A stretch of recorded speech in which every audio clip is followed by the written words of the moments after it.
حدثنا عبيد الله بن موسى قال أخبرنا حنظلة بن أبي سفيان عن عكرمة بن خالد عن ابن عمر رضي الله عنهما قال قال رسول الله صلى الله عليه وسلم بني الإسلام على 5: شهادة أن لا إله إلا الله وأن محمدا رسول الله، وإقام الصلاة، وإيتاء الزكاة، والحج، وصوم رمضان.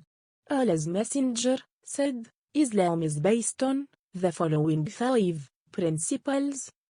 1. To testify that none has the right to be worshipped but Allah and Muhammad is Allah's messenger. 2. To offer the compulsory congregational prayers dutifully and perfectly. 3. To pay zakat, i.e. obligatory charity. 4. To perform Hajj, i.e. pilgrimage to Mecca. 5.